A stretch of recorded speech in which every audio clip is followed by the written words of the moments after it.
तरुण भारत नागपूर दिनांक 17 ऑगस्ट 2022।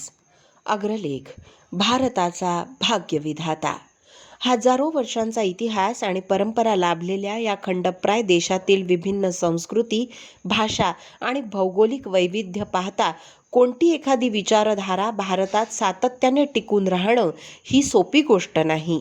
असं असतानाही नरेंद्र मोदी या एका नेत्याने, मोदी नावाच्या प्रखर राष्ट्रवादी विचारसरणीने 2 दशकांपासून संपूर्ण देशाला एका धाग्यात गुंफलंय। स्वातंत्र्याच्या अमृत महोत्सवी सोहळ्याच्या सांगता समारोहाच्या निमित्ताने गेल्या काही दिवसांपासून देशभर राष्ट्रभावनेची एक उत्स्फूर्त जाणीव ज्या जल्लोषातून जगासमोर आलीये ते पाहता मोदी नावाच्या एका नेत्याने देशाच्या आजवर दडपल्या गेलेल्या जाणीवांना देखील नवं चैतन्य दिलं याबद्दल कोणाचेही दुमत असणार नाही।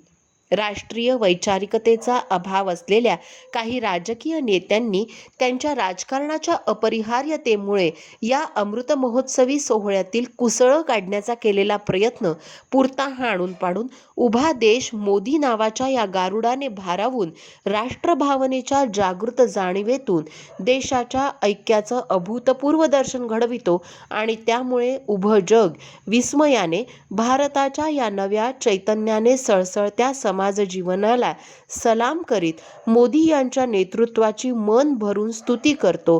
हे सगळंच अभूतपूर्व आणि ऐतिहासिक म्हणावं लागेल। 76व्या स्वातंत्र्यदिनी लाल किल्ल्यावरून देशाला दिलेल्या संदेशातून नव्या भारताचं आणखी एक उज्ज्वल स्वप्न समाजाच्या विशेषतः नवतरुणाईच्या गळी उतरवताना मोदी यांनी नव्या भारताची खऱ्या अर्थाने पायाभरणी केली आणि देशाला संपूर्ण विकासाचा नवा मार्ग दाखवला। हा मार्ग सोपा नाही, तो खडतर आहे आणि त्यावरून अथकपणे चालण्यासाठी संकल्पपूर्तीचा केवळ मनोदय नव्हे तर अपार जिद्दीची गरज आहे। पंतप्रधानांनी त्या जिद्दीची बीज लाल किल्ल्यावरून देशबांधवांच्या मनामनात रुजू घातली आहेत। पुढच्या 25 वर्षांनंतर जेव्हा देश स्वातंत्र्याचा शतक सोहळा साजरा करेल तेव्हा ही स्वप्न साकार व्हायलाच हवीत। या जिद्दीची पायाभरणी स्वातंत्र्याच्या अमृत महोत्सवी वर्षात झाली।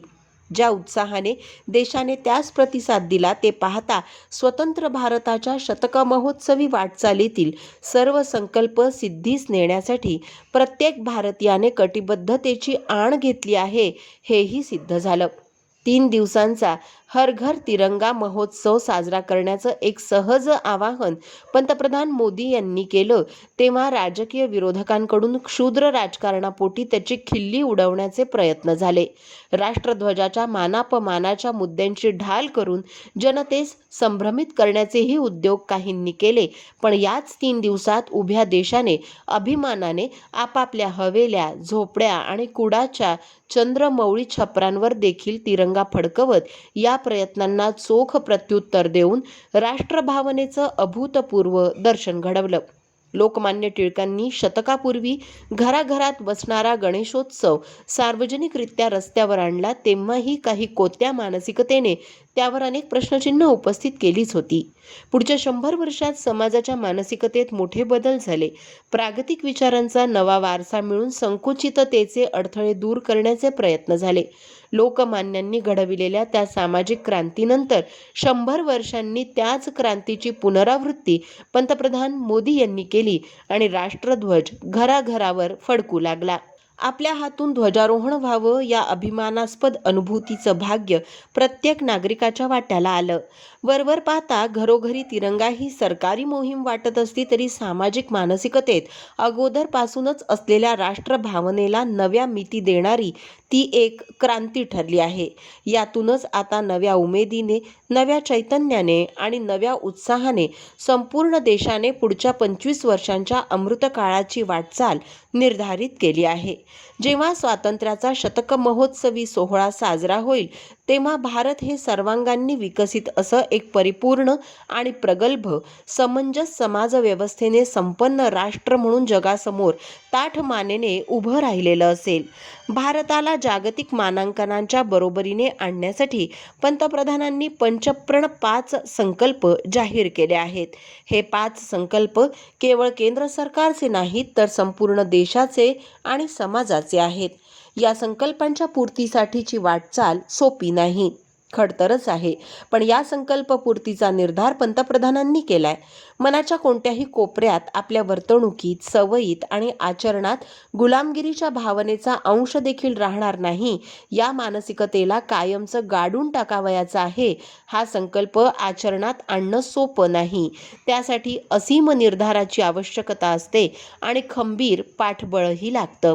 हरवलेला आत्मविश्वास पुन्हा संपादन करण्याकरता कोणत्याही आश्वस्त आधाराचं पाठबळ आवश्यक असतं. पंतप्रधानांच्या नव्या संकल्पाने या पाठबळाची हमी दिली आहे. जेव्हा राज्यकर्तेच गुलामीच्या मानसिकतेचा इतिहास उगाळत राहतात, तेव्हा भविष्यासाठी लिहिल्या जाणाऱ्या इतिहासावर त्याचं सावट अपरिहार्य असतं. याकरिताच इतिहासाची मोडतोड करण्याच्या मानसिकतेवर मोदी सरकारने सातत्याने आक्षेप घेतला होता. खरा इतिहास दडपून इतिहासाची मोडतोड केल्याने समाजाच्या मानसिकतेला मोठा धक्का पोहोचलाय. गेल्या कित्येक शतकातील इतिहासाचे खरे नायक आणि मोहरे जाणीवपूर्वक जनतेपासून दूर ठेवले गेले आणि इतिहासावरही ठराविक चेहऱ्यांचीच मक्तेदारी राखण्याचे प्रयत्न केले गेले.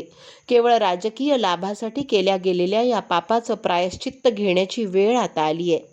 इतिहास दडपण्याच्या या प्रयत्नांची पाळंमुळं खणून देशाच्या पराभूत मानसिकतेच्या इतिहासाआड दडलेल्या पराक्रमाच्या इतिहासाची पानं पुन्हा देशासमोर येण्याचा सुमुहूर्त देखील अमृतकाळात साधण्याचा एक संकल्प पंतप्रधानांच्या भाषणातून दिसतो. असं म्हणतात की कोणताही इतिहास हा भविष्याच्या यशस्वी वाटचालीचा पथदीप असतो. नव्या संकल्पामुळे उजळणारा इतिहास भारताच्या भविष्याची वाट देखील उजळून समाजाला पराभूत मानसिकता पुसून उत्कर्षाच्या आत्मविश्वासाचे नवे पंख बहाल करेल, यात आता शंका राहिलेली नाही. 3 दिवसांच्या घरोघरी तिरंगा मोहिमेला मिळालेल्या प्रतिसादातून हेच सिद्ध झालंय. एका अर्थाने घराघरावर तिरंगा फडकवण्याच्या मोहिमेतून देशाने ऐक्याचं अभूतपूर्व दर्शन घडवलंय. विविधतेमध्ये एकता हे या देशाचं ऐतिहासिक वैशिष्ट्य आहे आणि कोणत्याही विपरीत परिस्थितीत देखील ते वैशिष्ट्य हरपत नाही, हे या मोहिमेने दाखवून दिलंय. इतिहासाची कितीही मोडतोड झाली, पराभूत मानसिकतेला खत पाणी घालण्याची राजकीय स्वार्थाची कितीही आक्रमणे समाजाला झेलावी लागली, तरी सांस्कृतिकतेचा वारसा पुसला जाणार नाही, हे या मोहिमेने सिद्ध केलंय. स्वातंत्र्याच्या शतकपूर्तीकडे होणाऱ्या अमृतकाळाच्या वाटचालीवर याच वारशाची मोहोर उमटलेली दिसणार आहे. भ्रष्टाचार, घराणेशाहीने देशाला पोखरलंय. काही स्वार्थापायी अशा प्रवृत्तींचं समर्थन करण्याची मानसिकताही जोपासली जाते आहे. समाजात मात्र या कुप्रथांचा तिरस्कार झाला पाहिजे, यासाठी जागरूकतेचा प्रयत्न याआधी कोणत्याच सरकारांनी केला नव्हता. मोदी यांच्या नेतृत्वाखालील सरकारने आता भ्रष्टाचार आणि घराणेशाहीची कीड समूळ संपुष्टात आणण्याचा संकल्प सोडलाय. केवळ भाषणातूनच नव्हे तर कृतीतून देखील त्याची सुरुवातही झाली आहे आणि संपूर्ण समाजाकडून त्यास अनुकूल प्रतिसाद मिळतो आहे. संपन्नतेच्या दिशेने सुरू असलेल्या नव्या वाटचालीसाठी हे एक सुचिन्ह आहे. भारताच्या राजकीय इतिहासाकडे पाहता राजकारणात यश मिळविण्यासाठी घराणेशाहीसारख्या ज्या पारंपरिक बाबींचं पाठबळ असावं लागतं, त्यापैकी काहीही गाठीशी नसतानाही पंतप्रधान नरेंद्र मोदी यांच्या 2 दशकांच्या राजकीय नेतृत्वावर आता जनमान्यतेची ठसठशीत मोहोर उमटली आहे. सुप्रशासनाची केवळ हमी नव्हे, तर संपूर्ण तळमळ आणि स्वयंशिस्तीतून त्यासाठीचं आचरण ही मोदी राजवटीची वैशिष्ट्ये आहेत. सबका साथ हाच सबका विकास साधण्याचा मंत्र आहे, याची जाणीव असलेल्या पंतप्रधानांनी सत्तेची सूत्र हाती घेताच विकासाच्या वाटचालीत साथ देण्याचं आवाहन देशाला केलं आणि संपूर्ण देशाने त्यास भरभरून प्रतिसाद दिला. जनतेच्या साथीने देशाचं भविष्य घडवू पाहणाऱ्या या नेत्याच्या रूपाने भारताला भाग्य विधाता लाभला आहे, हे आता सिद्ध होऊ लागलंय. देशाने एकमुखाने स्वीकारलेल्या या भाग्य विधात्याच्या नेतृत्वाखालील अमृतकाळ हा देशाच्या भविष्यातील इतिहासाचं एक सुवर्णांकित पान असेल, यात शंका नाही. दैनिक तरुण भारतचा हा अग्रलेख आपण tarunbharat.net या संकेतस्थळावरही ऐकू शकता. असेच अभ्यासपूर्ण आणि संवेदनशील विचारांचे लेख ऐका फक्त डिजिटल तरुण भारत सोबत. त्यासाठी आमच्या यूट्यूब चॅनलला लगेच सबस्क्राईब करा, लाईक करा, शेअरही नक्की करा. धन्यवाद.